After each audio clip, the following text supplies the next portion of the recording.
¿Alguna duda hasta aquí? Os agradecería un poco de feedback. ¿Todo ok? Bien, si tenéis, lo más importante de este webinar no es que pasemos un rato agradable, que eso con seguridad pues, va a ocurrir. Sin embargo, es que os sea útil. Es que al colgar a las 6 de la tarde podáis decir, me ha sido útil y puedo dar un siguiente paso. ¿Vale? Así que si os surge alguna otra duda, estoy viendo el chat y no, pues compartirla, por favor. ¿Vale? Entonces, David dice, ¿qué puestos hay que involucrar para la inversión y la innovación? Las metodologías de innovación se basan en el piensa en grande, o sea, detecta una gran oportunidad. Eso lo hace el comité de dirección en ese taller que hemos comentado, en el apartado, en el punto número 8, que es por dónde comenzar. Se piensa en grande, pero después se experimenta muy pequeño. Hay dos datos que tenemos que meternos en el ADN. Uno es 3 de cada 4 intentos de innovación no van a tener éxito. Eso significa que tenemos que experimentar muy deprisa. Tenemos que experimentar muy deprisa y muy barato. Porque ese 25% estadísticamente hablando que tiene éxito, tiene que aprovechar todos los aprendizajes de los otros intentos para que el éxito le lleve un poco más allá y pueda pagar la fiesta de los intentos. ¿Correcto? Así que es fundamental aplicar experimentación rápida pensando en muy grande, pero actuando en muchos pequeños pasos muy pequeños. Entonces, ¿a qué puestos hay que involucrar? Al principio de todo, cuando se comienza a estructurar, y aquí seguramente cada uno de vosotros está a un nivel de madurez diferente en el entorno de la innovación, cuando se comienza, se tiene que trabajar con los niveles 1, 2 y 3 de una matriz que os voy a compartir. Imaginaros una matriz de 5 columnas. En la primera columna de la izquierda escribiríamos pioneros. En la segunda columna escribiríamos colonos. En la tercera columna, escépticos. En la cuarta columna, un interrogante. Y en la quinta, doers, hacedores. ¿Correcto? Entonces, en los puestos que hay que involucrar para la inversión en la innovación, el diagnóstico nos diría qué departamentos son discrepantes y qué niveles jerárquicos son discrepantes unos con otros. Entonces, habría que elegir gente de los dos extremos, gente que sea pionero y gente que sea muy escéptico, del nivel 3. El nivel 3, cuando tienen resultados, se convierten en conversos y esos defienden las causas a muerte.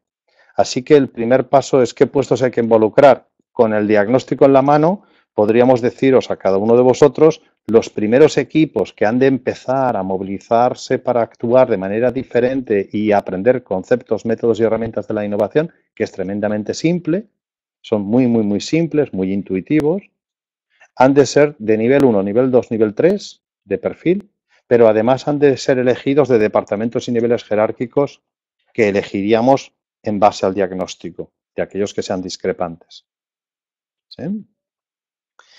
Entonces, ¿cómo incentivarlos? Es una magnífica pregunta, David, y es, toda persona, los de nivel 1, los pioneros, les encanta la aventura, les encanta explorar, les encanta experimentar. Estos recursos humanos, y desconozco si algunos de vosotros, David comparte que su principal problema es con la alta dirección. De esto ya conversamos en una anterior sesión, creo, David, pero con gusto podemos seguir profundizando. Pero es el problema que tiene el mundo de la innovación en general. Está muy pervertido y de hecho yo os animaría a dejar de hablar de innovación, os animaría a dejar de hablar de usar esa palabra, os animaría a hablar, por ejemplo, creación de negocio del futuro, porque todos los directivos están altamente entrenados para gestionar lo conocido. De hecho, su función es rentabilizar el mundo conocido. Pero es que la innovación se encarga de descubrir lo desconocido. Por tanto, para eso no están entrenados. ¿Y qué ocurre? Que al mundo de la innovación le piden indicadores, cronogramas, casos de negocio, modelos de rentabilidad, y en las fases iniciales eso no se puede hacer, porque si se puede hacer estás eliminando toda ambigüedad y por tanto toda capacidad de innovación. Entonces, el cómo vincular a la innovación, lo he comentado antes, y es conseguir que se sensibilicen que la innovación es la consecuencia de un modo de hacer las cosas en cualquier organización. Y para eso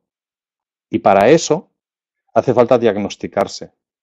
Recientemente hemos empezado a trabajar con una organización que lleva 3 años, quiero recordar que eran 2 o 3 años, y habían invirtiendo en innovación, ya han invertido casi 4 millones de euros y han obtenido prácticamente cero. Cuando han hecho el diagnóstico, todo lo que hemos recibido como respuesta a sus resultados ha sido, por eso no ha funcionado. O sea, es peligrosísimo ponerse en marcha a desarrollar intentos de innovación sin conocer dónde están tus fortalezas o dónde están tus debilidades, porque como tengas la mala pata de que inviertas apoyándote en tus debilidades, no vas a conseguir ni un solo resultado y eso genera mucha frustración. Primer paso, sensibilizar a la alta dirección que la innovación es consecuencia de un modo de hacer las cosas y ese modo de hacer las cosas se llama cultura. Y la cultura es el reflejo del modo de hacer las cosas de la dirección. Hay un libro fantástico que se llama Liderando la Revolución de Gary Hamel, que tiene incluso ejemplos de experimentos realizados colocando directivos esquizofrénicos diagnosticados y lo que ocurría es que los colaboradores empezaban a mostrar sintomatología de esquizofrenia. Los pioneros se iban rápidamente. Por tanto, esos recursos humanos lo tienen detectado como rotación no deseada. Es una peculiaridad, pero la rotación no deseada es un indicador de muchos departamentos de recursos humanos y es triste que sea un indicador porque si realmente somos capaces de detectar a los pioneros, lo que tenemos que hacer es crear ese microcosmos para que puedan desarrollar su talento, porque va en beneficio de la organización. ¿Sí? Entonces,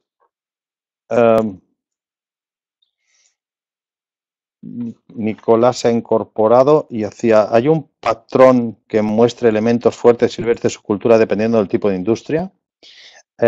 La industria es importante. Por ejemplo, si una empresa, una organización está en el sector altamente regulado, se crea una cultura donde la seguridad es lo fundamental y, por tanto, la seguridad es casi lo contrario de la innovación. La seguridad es proceso sistemático y ahí encaja muy bien el mundo Six Sigma, la mejora continua, pero la innovación y sobre todo la disruptiva, pues evidentemente genera rechazo.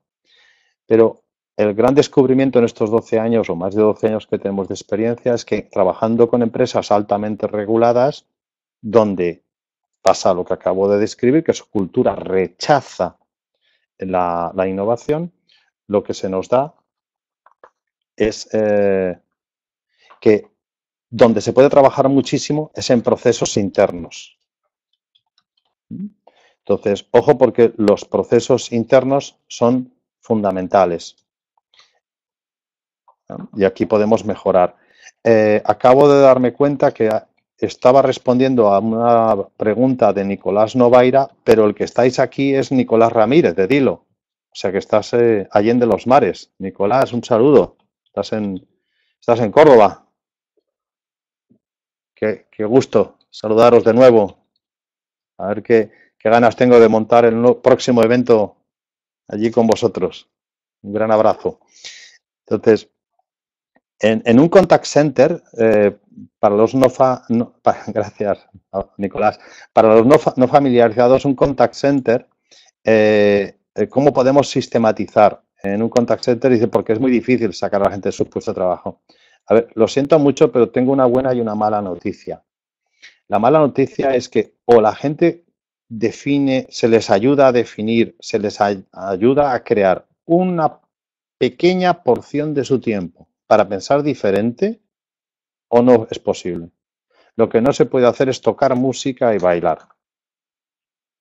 Lo que no se puede nunca, jamás, es pensar que la innovación es, además del 120% que la gente dedica a su día a día, van a poder añadir además un pequeño porcentaje de tiempo sobre esa sobrecarga que ya tienen.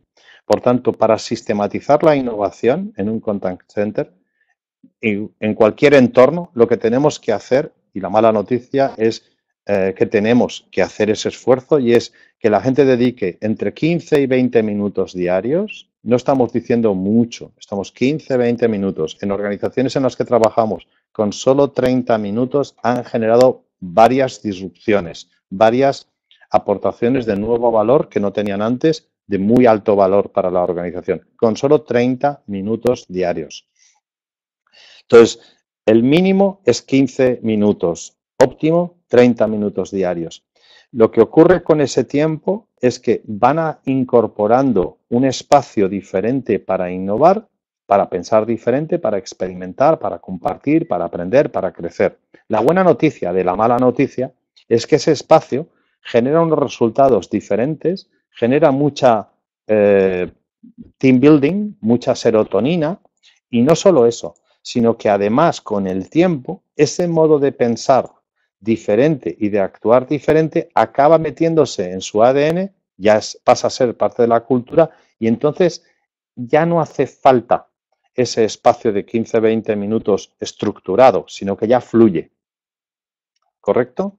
Así que en un contact center o en cualquier entorno, lo que tenemos que hacer es, para sistematizar, es lo mismo que si decidimos apuntarnos a un determinado gimnasio o a un determinado curso de idiomas, y es que tenemos que agendarnos que todos los X, los martes, todos los miércoles, todos los días, tenemos ese microespacio de tiempo para aplicar reglas de juego diferente en un espacio diferente. Puede ser acompañado de un cafetito, de un mate o de cualquier elemento que nos relaje, pero tiene que ser diferente. Ese concepto de espacio físico, de reglas de juego diferentes, etcétera, lo llamamos sandbox. ¿Vale? Una pregunta de David, vemos aquí, es espacio diferente. Sí, cuando David, tú estás trabajando, yo estoy trabajando, estamos en nuestro escritorio, como cualquiera de nosotros, y ese escritorio tiene una estructura. Pues en un sitio tenemos la computadora, en otro sitio tenemos los lápices, en otro sitio tenemos el bloc de notas, etcétera, etcétera. Y eso ya nos inspira a actuar de una manera. Cuando tú y yo nos levantamos y nos vamos a la cafetería, nuestra actitud es diferente porque estamos delante de una máquina de café o estamos hablando de un tema diferente. El entorno marca las actitudes. Por tanto, ese espacio diferente puede ser sencillamente 2 sillas en el medio de un pasillo. No tiene por qué ser nada absolutamente. Por favor, olvidaros de ese espacio con la máquina de futbolín. Eso no es para nada necesario.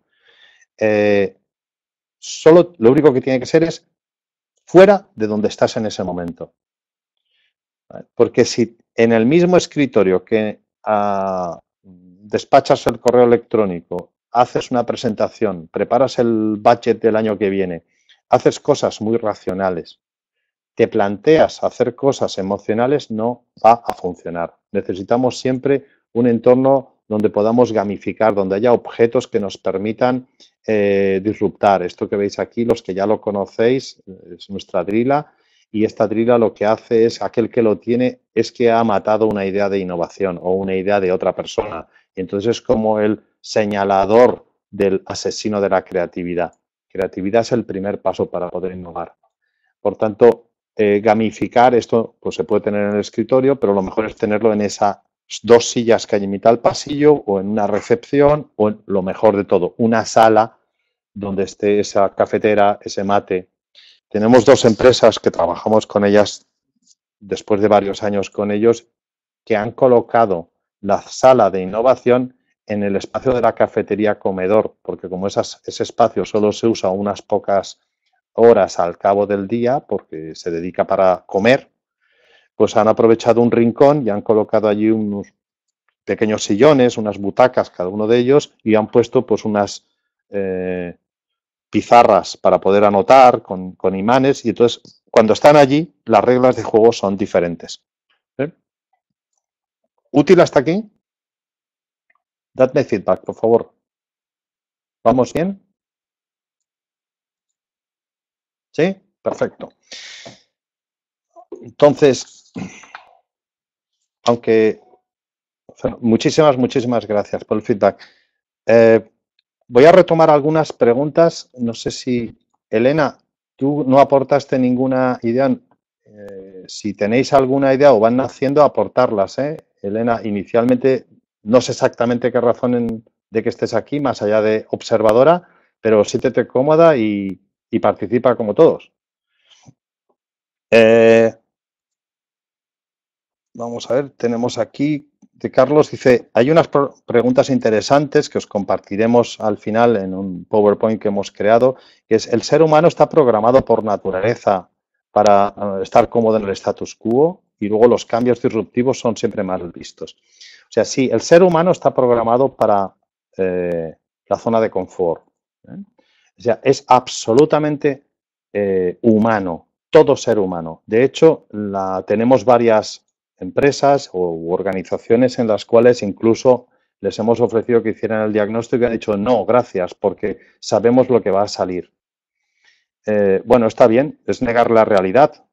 Entonces hay una pregunta de una persona que tampoco ha podido participar o no está todavía conectado, de José Antonio Galasso, que dice, ¿es obligatorio innovar? Bueno, pues, no es obligatorio. Lo que ocurre es que innovar es mantener tu ventaja competitiva. O tienes un algo que no tiene nadie, en el sector farma pues podría ser una molécula determinada, y claro, si tienes esa molécula y no la tiene nadie, pues tienes una ventaja competitiva, pero ojo, porque en algún momento alguien puede inventar o desarrollar un algo que sustituya lo que tú tienes. Por tanto, no es obligatorio, o sea, la mediocridad es una decisión personal. Uno puede decidir que yo quiero no innovar, está muy bien, decide lo que quieras, pero nosotros evidentemente recomendamos innovar porque te permite estar al día, mantener una distancia, incrementar valor. Lo que tenemos que tener claro es qué significa innovar. Por ejemplo, os lanzo una pregunta. ¿Mejora continua es innovar?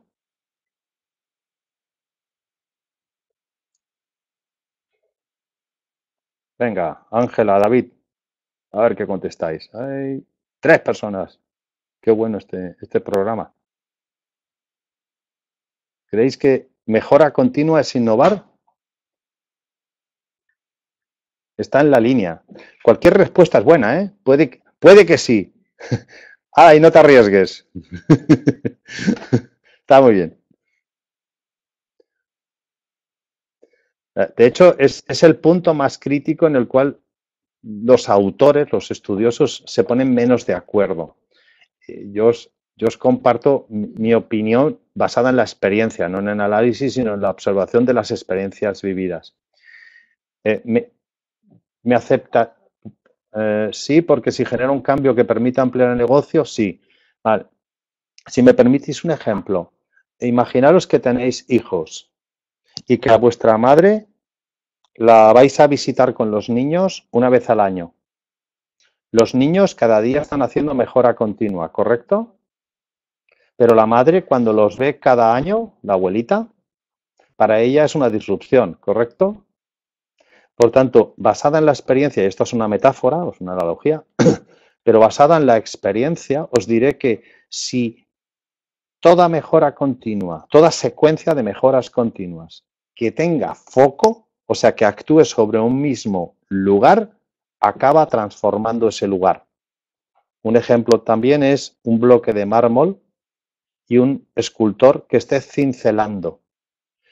Cuando realmente cada martillada, cada vez que el escultor da un martillazo y va cincelando, va dándole que te pego, cada uno de esos golpes es mejora continua. Pero si no tiene foco, lo que acabará teniendo es, en lugar de un bloque de mármol, tendrá un montón de pequeñísimas piedras de mármol en el suelo. Pero si tiene un foco, que es una visión que tiene en la cabeza de un algo que quiere construir, cuando acabe de cincelar, en lugar de un bloque de mármol tendremos un David de Miguel Ángel. Es otro ejemplo que podéis utilizar. Nosotros lo hemos visto en una empresa que tenemos aquí al lado, muy cerquita, a 20 kilómetros, que a base, en menos de 2 años han pasado de estar en una situación crítica de tener que hacer un ERE a recibir la placa de delegación más rentable de toda Europa. y lo que han hecho es mejora continua, mejora continua, mejora continua, pero con foco. ¿Vale? Este ya no es una analogía ni es una metáfora, sino es un hecho. ¿Eh? La empresa se llama Rital y el director general se llama Manuel Jiménez y está a vuestra disposición y además la AEC lo conoce porque Rital vino a dar una de las ponencias en una de las cumbres de la innovación que se montó el año pasado. Así que la mejora continua, si es con foco, sí, si no, es solo mejora continua. ¿Vale? Por tanto, ya os digo que es donde hay más controversia en el ámbito de la innovación, de si mejora continua, sí. Y lo que decías, Ángela, es perfectamente válido. O sea, si la mejora continua con foco mejora progresivamente un producto que tenemos, a eso le podríamos llamar incremental. Pero si ese producto que hemos mejorado de manera continua e incremental, de pronto lo lanzamos en un mercado donde ese producto o servicio es novedoso, para ese mercado será una disrupción. ¿Correcto? ¿Sí? Perfecto. Vale, entonces, a efectos, lo que es importante es, fijaros, de hecho yo personalmente, Frank Chuan, palabra, creo que todo lo que estoy diciendo aquí, si os incomoda a alguien, pido disculpas, pero toda opinión o toda experiencia que comparto es personal, así que si queréis más detalle, consultar, me tenéis a vuestra entera disposición, nos tenéis a vuestra entera disposición. Pero la cuestión es, yo adoro la mejora continua, porque al management no le da miedo. De hecho, la innovación disruptiva es lo que el management decide y desea, pero lo ideal es que nadie mire hacia la innovación disruptiva. La innovación disruptiva es, la disrupción siempre genera muchísimos anticuerpos y es asumir un altísimo riesgo. Es como ir a la ruleta y poner todo lo que tengáis en un único número. Si te sale, te forras, pero ganas mucho dinero. Pero como no lo pierdes todo. Apostar en innovación disruptiva, sobre todo en fases iniciales, es, lo siento mucho y perdonad la expresión, un suicidio. Por tanto, lo que nosotros ayudamos y facilitamos, y ahí el diagnóstico nos ayuda muchísimo, es cómo podríamos innovar de manera mejora continua, sin embargo, sumando esos micro innovaciones incrementales o pequeñitas, con un buen foco, conseguir que cuando miremos hacia atrás nos pase como a la abuelita, que digamos, uy, qué susto cómo han cambiado. ¿Sí? Este es el juego de palabras y a eso lo llamamos, cuando alguien tiene una idea loca, nos encanta porque lo que hacemos es para convertir esa locura en pragmática, en más realista, lo que hacemos es una cosa que en inglés se llama granularity, que en castellano lo llamamos fragmentar, que no es más que esa idea loca, que no es más que una visión, una hipótesis. Lo que hacemos es trocearla en micro, pequeños experimentos, o sea, de una idea realmente potente, me permito etiquetarla como disruptiva. Cuando lo fragmentamos nos suelen salir entre 50 y 70 pequeños experimentos. A nadie en una organización que comience a caminar en la innovación le explicamos la idea disruptiva. A nadie. ¿Eh? Y a todo el mundo le comunicamos que vamos a hacer estas pequeñitas cosas. Solo nosotros hemos de saber que estamos trabajando en pequeñas cosas fáciles de hacer y con poco impacto, o sea que incluso cuando lo explicamos hay gente que dice que nos ningunea, pues nos dice, bah, menuda tontería, pero si eso no es nada. ¿Sí? Pero solo nosotros sabemos que cuando tengamos todos esos pequeños resultados, al final pasará como con la abuelita. Dirán, ¡ostras! ¿Vale? Así que, ¿es obligatorio innovar? Bueno, yo os animo a que sí, porque no innovar, mientras si el resto está cambiando, de hecho, si seguís vivos, muchos de nosotros, si seguimos vivos, nuestras organizaciones siguen vivas, es que algo hemos hecho. O sea que en realidad igual no tenéis sistematizado, pero estáis innovando.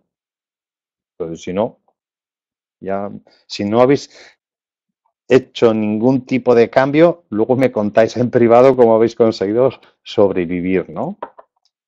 Va. Hay una pregunta de Jonathan Gutiérrez que dice, ¿cuál es el detonante en las organizaciones que les lleva a evolucionar en la cultura? No, hay dos maneras de aproximarse a la innovación. Una es por crecimiento orgánico y otras por merchant acquisitions, o sea, comprando otras, ¿vale? Solo hay dos maneras. Y dentro del segundo modo de hacer las cosas, cabe también cuando contratamos a unos consultores listísimos, fantásticos, que cobran un verdadero dineral y que ellos son los que saben y hacen que nosotros generemos innovación. O sea, podemos o comprar una empresa altamente innovadora o contratar a unos super guays, a unos super consultores carísimos y que ellos nos faciliten la labor y nos ayuden a generar resultados. Esa manera es poco sostenible en el tiempo. La única manera de conseguir que la innovación sea crecimiento orgánico y sostenible en el tiempo es haciéndolo no desde los procesos, no desde las herramientas, no desde las técnicas, sino desde la cultura, diagnosticando dónde están nuestras fortalezas y nuestras debilidades, apalancando nuestra energía en las fortalezas y mejorando nuestras debilidades. Solo y única y exclusivamente de esa manera somos capaces de hacer hincapié en las personas que somos las que generamos innovación. Los que me conozcáis o me hayáis visto en algún tipo de dinámica, suelo hacer un ejercicio, o solemos hacer un ejercicio con los participantes del taller, que es imaginaros que la palabra innovación está prohibida durante unos segundos y pensar mentalmente palabras sustitutivas que os vengan a la cabeza, adjetivos o verbos o sustantivos. Veréis que lo que os viene a la cabeza son conceptos como cambio, valor, riesgo, experimentación. Casi todo lo que os venga a la cabeza es del lado emocional. El ejercicio es muy simple, lo repito, pero por una cuestión de los medios no lo podemos hacer. La palabra innovación durante los 2 minutos siguientes está prohibido. ¿Qué palabras os vienen a la cabeza cuando queréis pensar en esa palabra prohibida? Esa sería la formulación. El resultado, yo creo, Nicolás, que tú lo has vivido, ¿no? Yo creo que tú estabas cuando he hecho esta dinámica allí en Córdoba con vosotros, en Argentina. ¿Eh? A ver, ¿no contesta? Bueno, ya me contestarás. Pero Elena sí que la ha visto porque la ha hecho en varios talleres. Aquí viene. Entonces, sí, y tuvo mucho impacto. Gracias, bueno, la bomba, la bomba. Tiene impacto y esto lo hacemos con los directivos. Esto, siempre que me da una organización, nos da la oportunidad de interactuar con los directivos, este ejercicio lo hacen con innovación y lo hacen con cultura, porque se les llena la boca a los directivos de mantras y los mantras generan un gran placebo, pero el placebo no genera resultados. Lo siento mucho, pero esto es una afirmación y si alguien me quiere denunciar, que me denuncie, pero antes de que me denuncie, que me diga por qué me denuncia. Porque en realidad los mantras no generan resultados, solo generan placebo. Un ejemplo. ¿Alguno de vosotros no está escuchando o en su organización o alrededor de su organización, alrededor del concepto de experiencia de cliente? ¿Alguien no lo está escuchando? Estáis todos escuchando, ¿eh? ¿Se os ocurre? A ver, todos oís alrededor, a todas horas. Esto es, venga mantra de experiencia del cliente. Bueno, pues cuando vuelva algún directivo a vuestro alrededor, venga y os diga, experiencia de cliente es el foco de la estrategia, hacerle una pregunta. ¿Es posible conseguir una experiencia de cliente satisfactoria con empleados cabreados?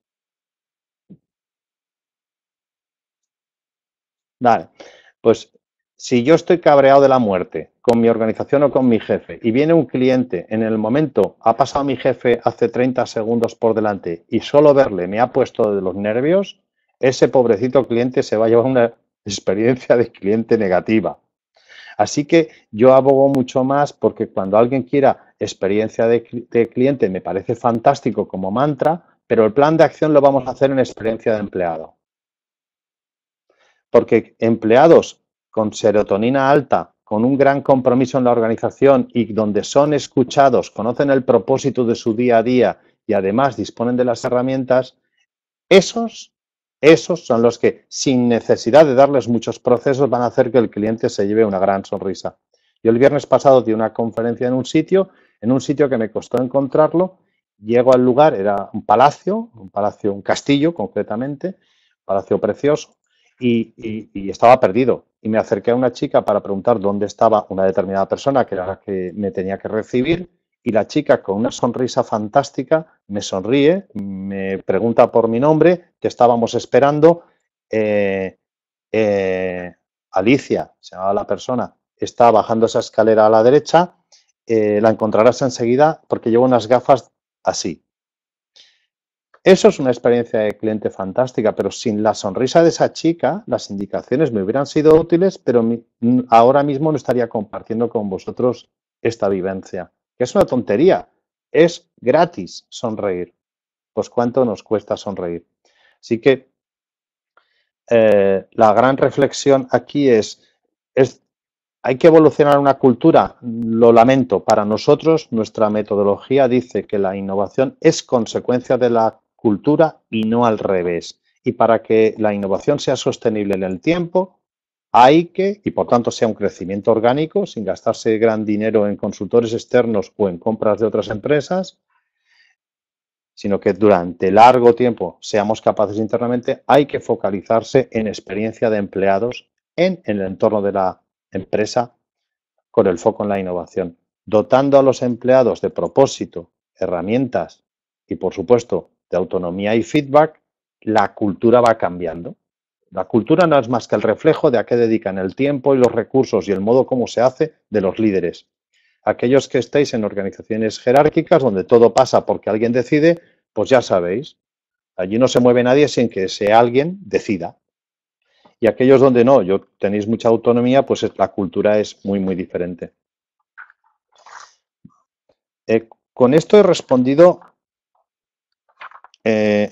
básicamente a las preguntas de los que estáis y alguna que me parecía importante compartir con vosotros, aunque no esté el que la propuso.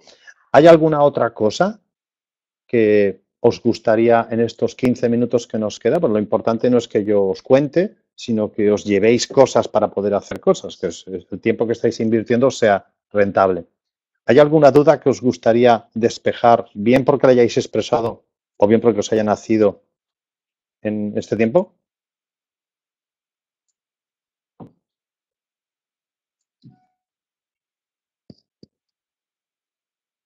No.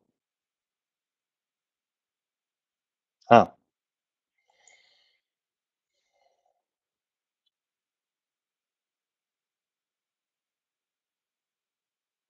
¿hay alguna pregunta que queráis hacer? Nicolás Ramírez está escribiendo.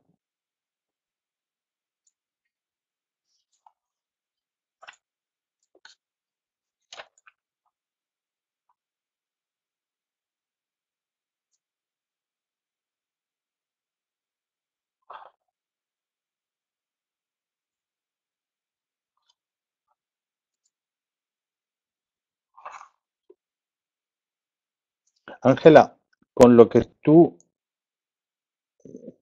has preguntado y la respuesta que te he dado,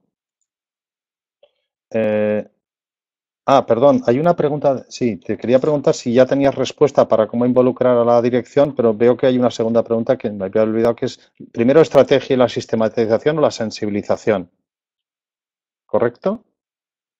Se me había quedado ahí pendiente, o te la he respondido, discúlpame.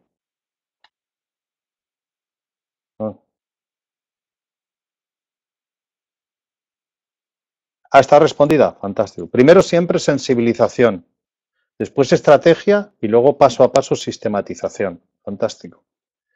Entonces, pero sin sensibilización y alineamiento, es como el chiste, ¿bailas? No, pues ya para qué, ¿no? Entonces, las células de innovación, ¿es conveniente desarrollarlas en instancias semanales o es conveniente tomar una temática, ir a fondo en una sola jornada? No, lo siento, Nicolás, la innovación no es como un asado.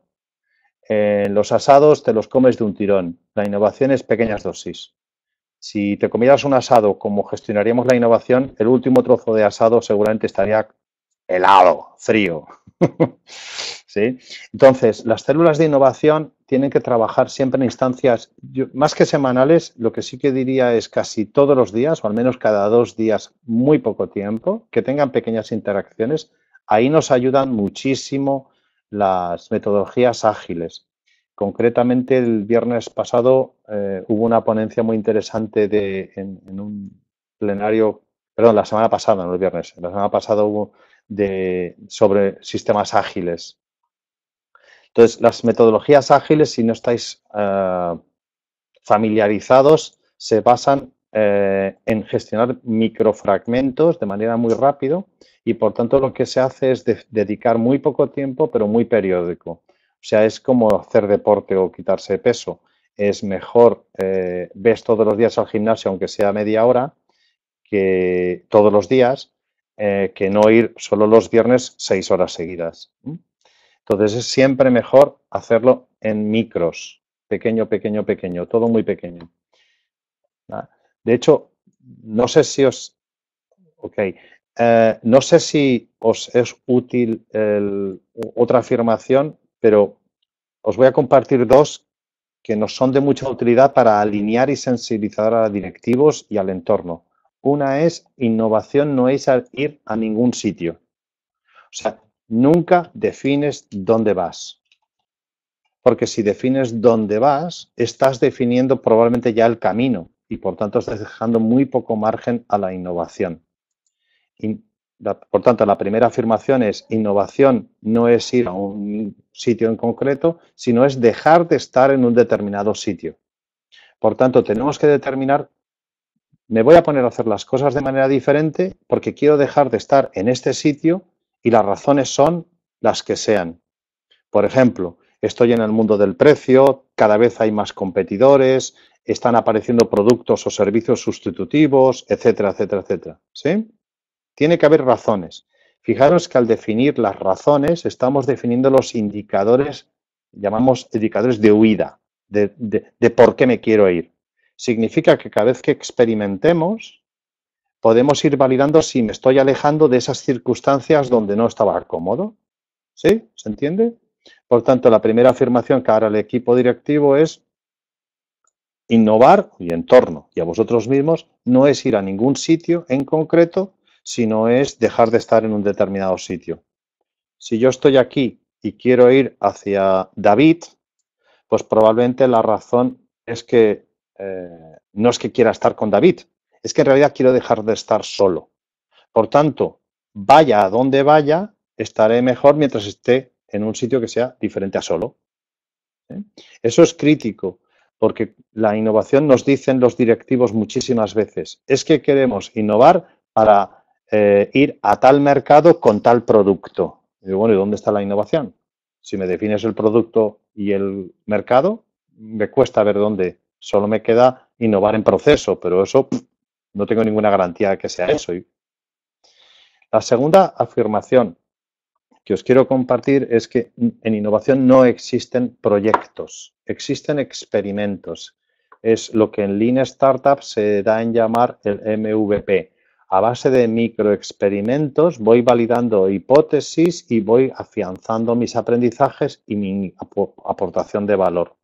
El MVP es el Minimum Viable Product. Un ejemplo muy tontorrón: WhatsApp. Imagino que todos y todas estamos usando WhatsApp. WhatsApp nunca nació en su plan estratégico cuando nació, no nació definiendo que un día tendré SMS, el día siguiente tendré compartir ubicación, al siguiente compartiré fotografías y así sucesivamente hasta lo que es hoy, que incluso puedes hacer videollamadas. Ellos solo se focalizaron en el primer paso. Definieron el nicho que había, la oportunidad es en la mensajería, los SMS. Cuando tuvieron éxito y fueron suficientemente grandes porque tenían suficiente volumen de usuarios, entonces fueron al siguiente paso, fueron lo que se llama pivotando. Así que no existe un cronograma en innovación, sino que existe una visión y una secuencia de microexperimentos y cada uno de ellos los que vas validando. Primera definición: innovar no es ir a ningún lado, sino dejar de estar en un sitio. Segunda afirmación: en innovación no hay proyectos, sino experimentos. Por tanto, no me definas cronogramas, sino defíneme pequeñas acciones. ¿Útil estas dos afirmaciones? ¿Útiles? ¿Sí? Ok. Entonces, Sí. Entonces, y ahora os comparto dos argumentos para aquellos que tengáis que hablar con la alta dirección a efectos de decir, cuando os digan, pero quiero un plan de innovación. Vale, un plan de innovación, en realidad, para una organización que no esté muy avanzada, en realidad pasa por definir, por aplicar la misma metodología que aplicaríamos ante una innovación, pero en nuestra cultura. O sea, define un primer paso y cuando tengas el resultado del primero, defines el siguiente paso, porque en base al resultado del primero, pivotarás hacia un lado o no. El primer paso es siempre diagnosticar. Si queréis tener garantías y avales, diagnosticar. Garantías de que los siguientes pasos se van a apuntalar en las fortalezas y no en las debilidades, que eso sería un desastre. Y avales porque es el primer paso de un proceso y es el más racional. Como lo que se presenta son números, eso lo comprenden todos los directivos. De hecho, todos los directivos, cuando les presentamos los números, les encanta. De hecho, lo más habitual es que entre ellos se observan y se lanzan mensajes verbales e incluso hablados, como diciendo, ahora entiendo por qué pasaba esto. Por tanto, el primer elemento es el más racional de todos, es diagnosticar. A partir de ahí, en base a lo que salga el diagnóstico, lo que hay que hacer es sensibilizar a los directivos. Para abrir nuevos modelos de negocio en la organización es lo que piden en el plan de innovación. Perdona, David, para entender la pregunta es, ¿te piden que pongas en el plan de innovación nuevos modelos de negocio? Sí, vale. Entonces, hay una pregunta. Yo tengo 57 años y siempre explico que yo en realidad no tengo 57 años. Yo tengo 7 más 50 ahora mismo. Cuando cumpla años, pues tendré 7 más 1 más. Y esa desdoblez tenéis que aplicarlo en vuestro día a día. El de 7 años es el niño preguntón, es el niño que tiene curiosidad, el niño que curiosea permanentemente. La curiosidad es una de las grandes virtudes de la humanidad, del ser humano. Sin curiosidad no estaríamos donde estamos. Sin curiosidad científica no tendríamos los avances que tenemos, etcétera, etcétera, etcétera. Entonces, ahí tenéis que ser juguetones. Cuando os digan, quiero que metas en el plan de innovación nuevos modelos de negocio, la pregunta es, ¿para qué? No por qué. La pregunta por qué lleva a reflexiones hacia atrás. La pregunta para qué te lleva a reflexiones hacia adelante. No me interesa para nada porque en el pasado no funcionó, porque los competidores vienen muy fuertes, porque no me interesa. A mí lo que me interesa es para qué lo quieres. Ellos ya justificarán con argumentos el por qué.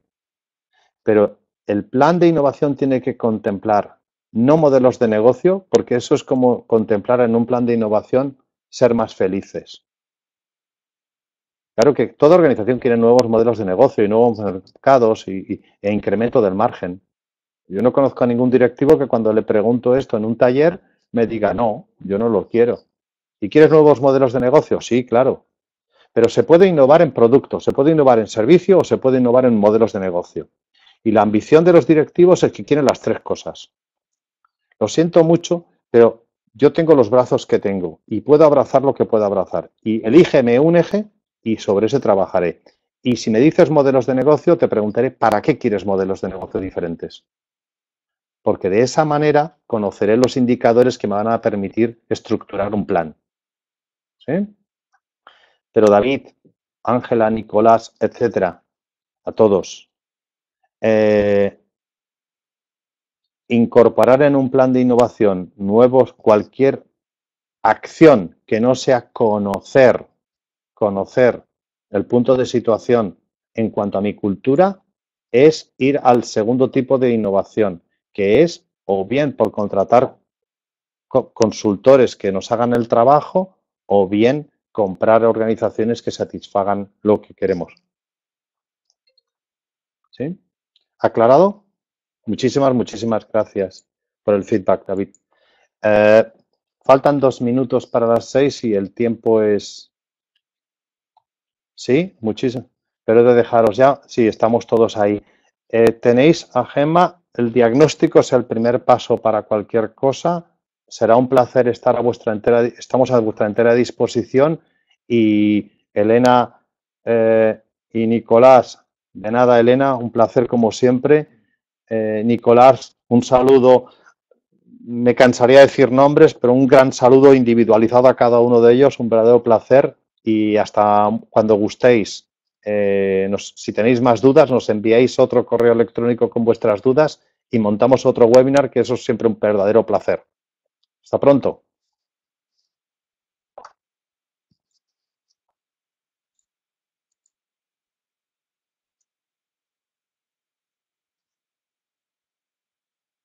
Saludos, chao.